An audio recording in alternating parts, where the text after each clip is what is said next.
ఏంటి అసలు మీరు ఈ మధ్యన ఎక్కడ చాలా సైలెంట్గా ఉండేవాళ్ళు ట్విట్టర్లో ఎందుకు ఈ థియేటర్ల ఇష్యూని తెగ టచ్ చేస్తున్నారు? ఏం లేదు అది ఇప్పుడు మీకు తెలుసు మూర్తి గారు, ఇప్పుడు నిజంగా ఆ ఫీల్డ్లో ఒక 10-15 ఇయర్స్ నుంచి ఉన్నాం. దాంట్లో బాధకాలన్నీ కూడా మనకు తెలుసు. అండ్ ఒక రకంగా నేను కూడా లాస్ అవుతున్నా అటు సైడ్ యాజ్ ఎ ఎగ్జిబిటర్గా, యాజ్ ఎ ప్రొడ్యూసర్గా కూడా లాస్ అవుతున్నా. 2 సైడ్లు లాస్ అవుతున్నాం.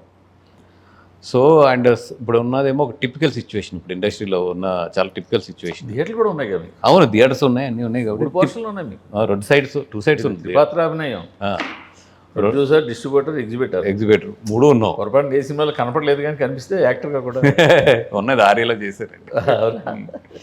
అయితే 4.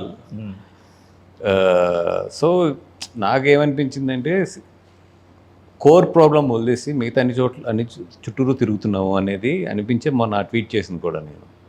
కోర్ ప్రాబ్లం ఏంటి, జనాలు థియేటర్ రావట్లేదు, దాని మీద మనం కాన్సన్ట్రేట్ చేయాలి. అది ఏదో ఇప్పుడు నేను అదేదో అద్భుతం జరిగిపోతుంది లేదా మనం ఇలా చేస్తే పరిగెట్టుకు వచ్చేస్తారు అన్నట్లేదు, కానీ అట్లీస్ట్ అది రిపేర్ చేసుకోవాలి మనం. ఇప్పుడు జనరేషన్స్ మారుతున్నప్పుడు కొన్ని వ్యాపారాల్లో కనుమరుగు అయిపోతూ ఉంటాయి. ఆ మరుగు అవుతున్నప్పుడు కనుమరుగు అవుతున్నప్పుడు జాగ్రత్త పడాలి, దాన్ని కొంచెం ఎక్స్టెండ్ చేసుకోవడానికి చూసుకోవాలి మనం. అది వదిలేసి ఇప్పుడు మనకు వచ్చే ఇన్కమ్ నుంచి దీంట్లో ఇప్పుడు పావలా వస్తే దీన్ని నువ్వెంత తీసుకొని నేను తీసుకుంటున్నారు, కానీ అసలు దాన్ని కొంచెం ఇట్లా 2-3 స్టెప్స్ తీసుకుంటే ఇది ఎక్స్టెండ్ అవుతుంది కదా అనేది వదిలేస్తున్నాం అందరూ. దాని గురించి నేను ఎక్కువ బాధపడి నేను ట్వీట్ చేసింది అది. అసలు సరే, ఎప్పుడు కూడా చేంజ్ అనేది ఒక అనివార్యం, ఇన్వెటబుల్ అది. ఇప్పుడు రిక్షాలు, ఆటోలు వచ్చాయి, ఆటోలు సొంత కార్లు వచ్చాయి. అవును, ఒకరు వచ్చింది, ట్యాక్సీల ప్లేస్లో ఒకరు ఓలా వచ్చేది. ఇలా ప్రతి తోట ఒక చేంజ్ వస్తుంటుంది. బట్ సేమ్ టైము కొంత మార్కెట్ అయితే మాత్రం ఆ చేంజ్ అనేది మిగిలి ఉంటుంది. ఇప్పుడు న్యూస్ పేపర్ బదులు ఈ పేపర్లు వచ్చాయి, ఈ పేపర్లో వెబ్సైట్లు, యూట్యూబ్ ఛానల్స్ ఇలాగా. బట్ బేస్గా కొంత మిగులుతుంది. సో ఇప్పుడు ఆ కొంత మిగిలిన దాన్ని కోసం ఇప్పుడు ఎలాగన్నది. అవును, అంటే ఇది ఇక్కడ ఏంటంటే సార్, దీంట్లో మీరు అన్న దాంట్లోకి దీనికి చిన్న చేంజ్ ఏంటంటే ఎనీ వ్యాపారం మారుతుంది డ్యూరింగ్ ద ఇయర్. అలాగే ఇప్పుడు సినిమా వ్యాపారం కూడా మారుతుంది. ఇప్పుడు డిజిటల్ అనే ఒక ప్లాట్ఫామ్ వచ్చింది. ఒకప్పుడు మన ప్రొజెక్టర్స్ ఉండేవి, దాని నుంచి తర్వాత డిజిటల్ ప్రొజెక్టర్స్ వచ్చినాయి. ఇప్పుడు అట్లాగే సినిమా స్క్రీన్ నుంచి ఇప్పుడు టీవీలోకి వచ్చేసింది సినిమా అనేది. బట్ థియేటర్స్ మీరు చూస్తే ఆన్ ద హిస్టరీ ఒక 500 మందో 300 మందో 200 మందో కూర్చొని చూస్తాం అనే కల్చర్ అయితే పోదు. బట్ దానికి ఏంటంటే మనం ఎక్కడ పోగొట్టేస్తున్నాం అంటే ఆ కల్చర్ని మన చేతిలో ఉన్నది. ఇప్పుడు కొన్ని మన చేతిలో ఉండవు, ఇది మన చేతిలో ఉంది, ఇది సిస్టమ్ కరెక్ట్ చేసుకుంటే అయ్యేది. ఇప్పుడు ఎట్లాగైతే మీరు అన్నది అనుకుంటే మనం శాటిలైట్ ఫ్రీ చేసిన రోజునే మొత్తం సినిమా థియేటర్లు చచ్చిపోవాలి కదా. మరి ఆ రోజు ఎందుకు చావలేదు, ఈ రోజు ఎందుకు ఈ ప్రాబ్లం వస్తుంది అంటే దానికి అక్కడ స్పాన్ గ్యాప్ ఇచ్చారు. That is the point. అప్పుడు ఏంటంటే ఫస్ట్లో ఇచ్చారు, ఫస్ట్లో హిందీ వాళ్ళు ఎట్లాగే 35 డేస్ మీకు గుర్తుందో లేదో, 35 డేస్కి ఇచ్చి చాలా దెబ్బతిని తర్వాత మళ్ళీ వాళ్ళ 100 డేస్కి వెళ్ళి వాళ్ళ ఇండస్ట్రీ రివైవ్ అవ్వడానికి 4-5 ఇయర్స్ పట్టింది. ఇప్పుడు మనం చేస్తున్న తప్పు ఏంటంటే ఎంత గ్యాప్ ఇవ్వాలనేది మనం ఒక క్యాలిక్యులేషన్ లేక మనకి మొత్తం వ్యవస్థను చంపేసుకుంటున్నాం, థియేటర్ వ్యవస్థను అనేది. అది మన చేతిలో లేకపోతే మనం అవును ఇన్వెటబుల్ అని మీరు ఇది చెప్తున్నారు, మీరు సింగిల్ ఎందుకు అలా ఇచ్చారు మరి? అదే నేను చెప్తున్నా కదండి, ఇప్పుడు నాకు తప్పట్లేదు, నాకే కాదు చాలా మంది వాళ్ళకు కూడా తప్పట్లేదు. ఇప్పుడు అది అందరం కలిపి పాడు చేసుకున్న సిస్టమ్, దాంట్లో మేము కూడా ఉన్నాం. నేను ఒక్కడే మహానుభావుడు అని చెప్పట్లేదు. బట్ నేను ఒకటే చెప్పి ఫస్ట్లో గీతార్సి అని 42 డేస్, తర్వాత 35 డేస్కి వచ్చాం.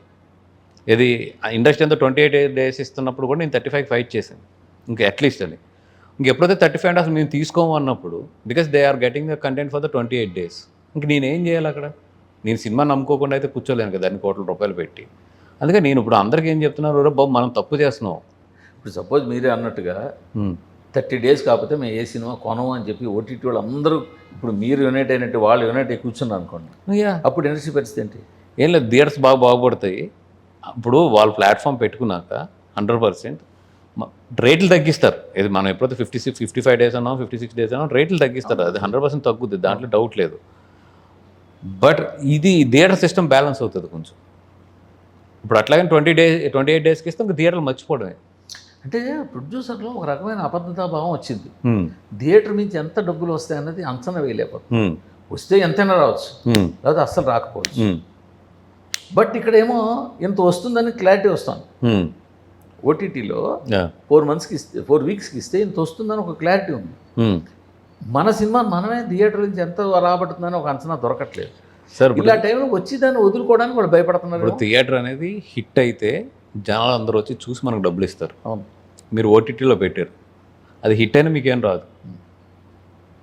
ఇప్పుడు ముందు కొంటాడు సినిమా, రైట్? థియేటర్ ముందు కొంటాడు, ఒక ఫిక్స్డ్ ప్రైస్ ఇస్తాడు. మీకు హిట్ అయినా ఫ్లాప్ అయినా ఏదైనా అంతే ప్రొడ్యూసర్కి. ఫ్లాప్ అయితే తగ్గిస్తున్నారు ఇప్పుడు. కొత్తగా స్టార్ట్ అయింది అది సిస్టమ్. థియేటర్లు అలా కదండి, మీకు ఫ్లాప్ అయిన రోజున ఎలాగా ఎంత రావాలో అంతే వస్తుంది. బట్ హిట్ అయిన రోజున ఒక డబ్బులు ఉంటాయి చూసారు థియేటర్లోని. ఇప్పుడు అదే కదా హిందీలో జరిగేది కానీ మలయాళంలో జరిగేది కానీ. ఈరోజు మలయాళం ఇండస్ట్రీ 250-300 కోట్లకి ఎలా వెళ్ళిపోయింది. గీత గోవిందం మీద ఎంత చూసాను సార్, ఎలాగా ఇప్పుడు మలయాళం ఇండస్ట్రీ ఈరోజు హిట్ అంటే 150 ఈజీగా చేస్తుంది, ఆర్త పార్త చేస్తుంది 150 అక్కడ. హిందీలో చిన్న సినిమాలు హిట్ అంటే స్త్రీ 2 ఇట్లాంటి చిన్న సినిమాలు ఇవన్నీ పక్కన పెట్టేస్తే హిట్ అంటే 300 కోట్లు, 350 కోట్లు, 400 కోట్లు చేసేస్తున్నాయి. ఎందుకంటే ఇండియా పెరిగింది ఒక రకంగా, జనాభా పెరగడం కానీ ఇవన్నీ. బట్ మన ఎస్పెషల్లీ మన కొన్ని లాంగ్వేజెస్ తమిళ్ కానీ మన తెలుగు కానీ వచ్చినప్పటికి ఏంటంటే మనం హిందీ వాళ్ళ సిస్టమ్ కరెక్ట్ చేసేసుకున్నారు ఇమీడియట్లీ. అది ఎగ్జిబిటర్స్ వైపు నుంచి జరిగింది అక్కడ బాగా.